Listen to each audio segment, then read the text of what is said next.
Hello बच्चों, आपका channel पर स्वागत है।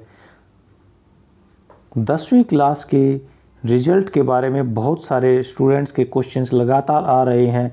साथ ही 9th 11th 12th के जो स्टूडेंट हैं वो भी चाह रहे हैं कि उनके रिजल्ट के बारे में भी हम बात करें। तो इस वीडियो में मैं पूरी डिटेल बताऊंगा और जो लेटेस्ट सर्कुलर आया है CBSE का 10th क्लास के रिजल्ट को कैसे प्रिपेयर किया जाए, तो वो सारी की सारी बातें मैं इसमें बताऊंगा। तो चैनल को आप सब्सक्राइब ज़रूर कर लें और बेल आइकन को भी प्रेस कर लें। साथियों, ये चैनल आपके लिए ही बना हुआ है। तो 10th क्लास का जो भी रिज़ल्ट है वो हमारा उसका शेड्यूल आ गया है CBSE ने। तो यहाँ पर एक रिज़ल्ट कमेटी बनाई जाएगी, पूरी डिटेल में बताऊँगा। वो 5 मई तक बना लेनी है स्कूल्स में, और उसमें कुछ टीचर्स आपके मैथ्स के, लैंग्वेजेस के, सोशल साइंस के, साइंस के वो रहेंगे। वो डिटेल में आपको बताऊंगा। फिर ये जो है provision of subject wise school wise distribution of marks as per previous board exam by CBSE, ये भी 5 मई तक हमको स्कूल्स में कर लेना है। Subject wise school wise distribution of marks. Finalise operational documents, जितने भी डॉक्यूमेंट्स हैं उनको फाइनलाइज कर लेना है 10 मई तक। फिर अगर कोई भी एग्ज़ाम का जो कंडक्शन रह गया है हमारा, मान लीजिए किसी ने असेसमेंट नहीं दिया था, उसका मिड टर्म का नहीं हुआ या फाइनल नहीं हुआ था, तो वहाँ पर अगर कोई भी हुआ नहीं था तो वो 15 मई तक उसका असेसमेंट कर लेना है। तो ये आपके लिए बहुत इम्पोर्टेंट है। अगर जिन स्टूडेंट्स ने कोई भी असेसमेंट नहीं दिया था तो वो अपने टीचर के कॉन्टेक्ट में आ जाएं और वो उनके साथ में बात करेंगे कि असेसमेंट उनका किस तरह से लिया जाएगा, ऑनलाइन या फिर ऑफलाइन। ये 2 तरीके हैं उसमें किस तरह से वो लिया जाएगा। फिर finalise of the result by school, 25 मई तक ये रिजल्ट सारा का सारा फाइनलाइज इसमें कर देना पड़ेगा। तो ये मॉडरेशन जो है वो चेकिंग करनी है 28 मई तक।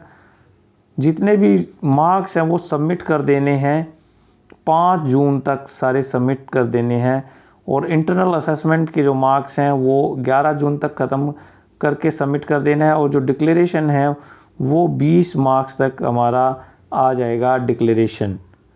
तो ये शेड्यूल था पूरा का पूरा जो कि CBSE इसको अपनाएगा।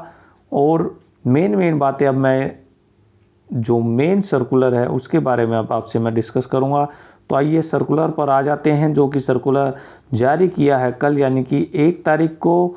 और CBSE इसमें किस तरह से असेसमेंट बनाएगी वो सारी की सारी डिटेल दी गई है। काफ़ी बड़ा सर्कुलर है, टीचर्स के लिए भी काफ़ी इम्पोर्टेंट है ये, और बच्चों के लिए तो है ही है।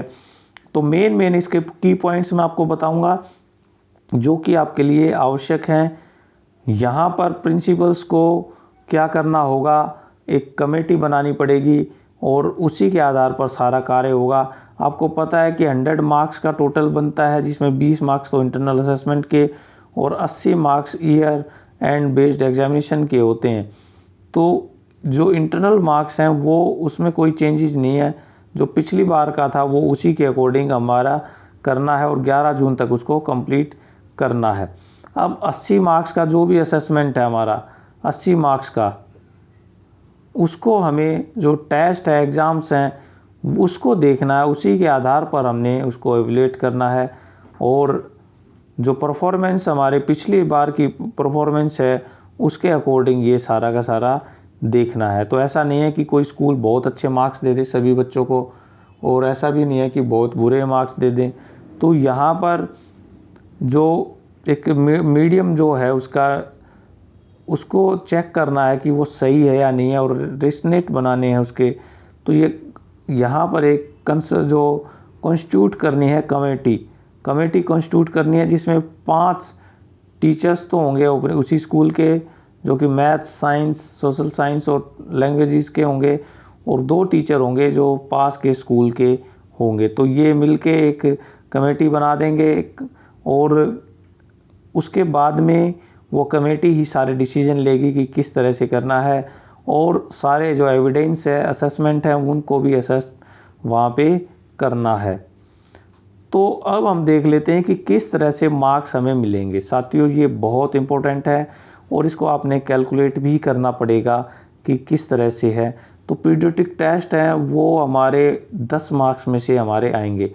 मान लीजिए हमने 20 मार्क्स का कोई भी टेस्ट लिया था, यूनिट टेस्ट है या कोई भी है, तो उसको कन्वर्ट करना है हमें 10 मार्क्स में। अगर हमारे वहाँ पे मान लीजिए 16 मार्क्स आए हुए हैं, 16 मार्क्स आए हैं, तो कन्वर्ट होके वो 8 मार्क्स हमारा बन जाएगा, क्योंकि वो उसकी वेटेज है 10 मार्क्स की। तो यहाँ पे अगर वो 100 मार्क्स का लिया है तो उसकी वेटेज हमें 10 के आउट ऑफ में से कंप्लीट करनी है। तो ये आपने ध्यान रखना है इस बात का।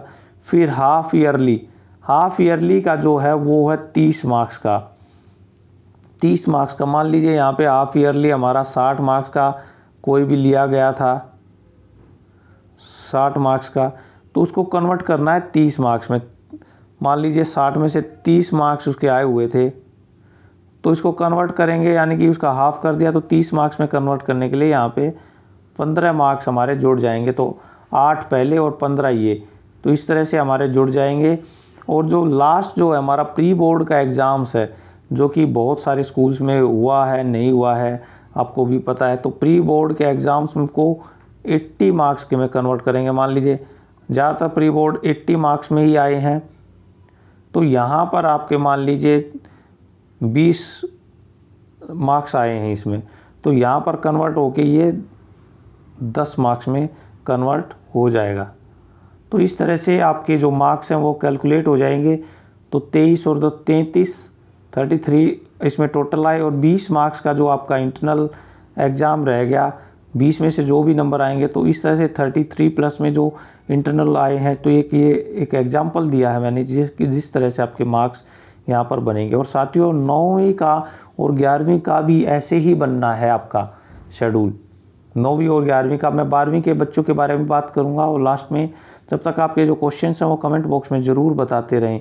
तो इस तरह से इसके जो मार्क्स हैं वो डिवाइड कर दिए जाएंगे। और ध्यान से ये, अगर आप इसमें सहमत नहीं हैं, मान लीजिए कुछ स्टूडेंट के प्री बोर्ड जो है वो अच्छा नहीं हुआ, तो वो चाहते हैं कि मैं तो मार्क्स नहीं मानता, तो उन सभी स्टूडेंट को दोबारा से चांस मिलेगा, उनको दोबारा चांस मिलेगा। और दोबारा जब बोर्ड एग्ज़ाम्स दिलाएंगे तो उनको दोबारा से एग्ज़ाम्स वो दे पाएंगे। तो आप यहाँ पर निश्चिंत रहिए, जहाँ पर आप बेस्ट लगे तो आपको यहाँ पे करना है। तो ये मेन इसकी थिंग थी, और मैंने आपको इसकी डिटेल भी बताई कि क्या क्या यहाँ पर कैसे कैसे होगा। अब रहा बात कि कुछ स्टूडेंट के एग्ज़ाम ही नहीं हुए हैं और उसको कैसे करेंगे और स्टैंडर्डाइजेशन कैसे करेंगे। तो यहाँ पर स्टैंडर्डाइजेशन देने के लिए पिछले 3 साल का जो बोर्ड एग्ज़ाम है उसके जो मॉडरेट करेंगे और मार्क्स को असेस किया जाएगा। तो उसके आधार पर उनके जो सब्जेक्ट वाइज एवरेज मार्क्स आए हैं, तो हाईएस्ट जो है उसके अकॉर्डिंग उनको मार्क्स दिए जाएंगे, ताकि ज़्यादा मार्क्स कोई भी टीचर इसमें ना दे पाए। तो ये कमेटी का काम है, कमेटी इसमें ध्यान से देगी और उसको रखेगी। तो यहाँ पर हमारे पास जो क्या है कि जो ये सारे के सारे अपडेट करने पड़ेंगे सीबीएसई की साइट पर, और जो कमेटी फाइनलाइज करेगी वो उसके फाइनल मार्क्स माने जाएंगे। इसके साथ साथ जो ऑनलाइन सिस्टम में भी ये चेकिंग के लिए भी आ सकते हैं इनको। तो यहाँ पर प्रोजेक्ट बेस के असेसमेंट भी किए जा सकते हैं अगर उनके कोई एग्ज़ाम नहीं हुए हैं तो ये चीज़ें अपने ध्यान रखनी है। और ये मेन बातें हैं, अभी कुछ और भी बातें हैं। ये रिकॉर्ड पूरा का पूरा रखना है, प्रिंसिपल से कभी भी मांगा जा सकता है। अब ये वेरिफिकेशन ऑफ रिकॉर्ड्स वेरीफाई कभी भी सीबीएसई कर सकती है, कंप्लाइंस के लिए भी बड़ा ध्यान रखना है। तो ये जो डाटा एक बार अपलोड कर दिया वो फाइनल माना जाएगा, उसमें कोई भी करेक्शन नहीं होगी। अगर ये कंडीशन है, अगर कोई भी कैंडिडेट कहीं पे भी आया ही नहीं है वो, तो उस कंडीशन में क्या होगा, तो या तो ऑफलाइन ऑनलाइन किया जा सकता है या एक टेलीफोन के द्वारा किया जा सकता है असेसमेंट, और उसकी डॉक्यूमेंट्री एविडेंस रखने पड़ेंगे। तो ये सारे के सारे चीज़ें हैं कि अगर कोई भी स्टूडेंट कोई भी एग्ज़ाम नहीं दे पाया है या किसी ने कोई एक एग्ज़ाम नहीं दिया है तो उनको यहाँ पे इस तरह से असेस उसको किया जाएगा। डिसेबल है उनके लिए भी क्विज़ है, ओरल टेस्ट आदि आदि से उनके जो मार्क्स हैं वो डिसाइड किए जाएंगे। अगर 5 से ज़्यादा सब्जेक्ट हैं तो वहाँ पर क्या किया जाएगा, वहाँ पर जो 3 मैक के बेस्ट ऑफ हैं वहाँ पर उनका एक कन्वर्जन बना करके लिस्ट उसकी बना दी जाएगी। ग्रेस मार्क्स भी यहाँ पे एज पर बोर्ड की पॉलिसी है उसके अकॉर्डिंग यहाँ ग्रेस मार्क्स भी मिलेंगे। तो ये जो है एसेंशियल रिपीट या कंपार्टमेंट भी यहाँ पर आ सकता है। अगर किसी भी कंडीशन में बच्चों के अगर मार्क्स सही नहीं आए तो वहाँ पर भी वो आएगा। तो परमिशन मिलेगी यहाँ पे स्टूडेंट को कि वो 11th क्लास में पढ़ पाएँ कंटिन्यू 11th में। तो कंपार्टमेंट के जो स्टूडेंट है वो भी पढ़ पाएंगे।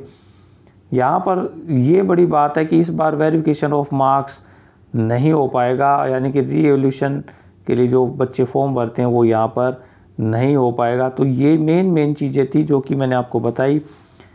इसके अलावा तो काफ़ी बड़ा सर्कुलर है, स्ट्रीम भी बच्चे एज पर उसे चुन सकते हैं। अगर आपको स्ट्रीम चुनने में कोई प्रॉब्लम आ रही है तो वो कमेंट बॉक्स में ज़रूर बताएं। साथ ही यहाँ पर जो कंपार्टमेंट है या पत्राचार है, जो सेकंड चांस है, प्राइवेट कैंडिडेट हैं, उनके लिए सेपरेट अनाउंस की जाएगी। ये बहुत बड़ी बात है कि पत्राचार वालों के लिए यहाँ पर सेपरेट कोई भी अलग से वो दी जाएगी। तो साथियों वीडियो में इतना ही, आप इसको पूरा का पूरा देखें। साथ ही जो 12th क्लास के जो स्टूडेंट हैं उनके लिए भी ये बातें हैं कि उनके जो ऑनलाइन सैम्पल पेपर्स अब अवेलेबल हैं साइट पर, उनके लिए मैं वीडियो बना दूंगा और उनको तैयार करें वो अच्छी तरह से। जो भी केस स्टडी क्वेश्चंस हैं, इसके अलावा जो आपके दूसरे ऑब्जेक्टिव क्वेश्चंस के जो पैटर्न बनाए गए हैं उनको, और आप अपनी तैयारी ज़रूर करते रहिए। अगर तैयारी नहीं करेंगे तो भूल जाएंगे और एग्ज़ाम ज़रूर होंगे। अभी तक आपके एग्ज़ाम ना होने की कोई भी खबर अभी तक नहीं आई है, इसलिए तैयारी करते रहिए। 9वीं और 11वीं के जो स्टूडेंट हैं उनके भी रिज़ल्ट जल्दी ही तैयार हो जाएंगे। जून तक हो सकते हैं उनके रिज़ल्ट डिक्लेयर कर दी जाएँ, क्योंकि एक सेपरेट अब 10th के आधार पर ही उनके भी रिज़ल्ट ऐसे ही तैयार किए जाएंगे। तो अगर अभी भी आपके मन में कोई शंका है वो कमेंट बॉक्स में ज़रूर बताएं और वीडियो को ज़रूर शेयर कर दें साथियों। ये आपके दोस्तों के लिए ही बनी है और वो इसको ज़्यादा से ज़्यादा देखेंगे तो आसानी से उनके जो क्वेश्चंस हैं वो सॉल्व हो जाएंगे। आशा है वीडियो आपको अच्छी लगी होगी। Thank you.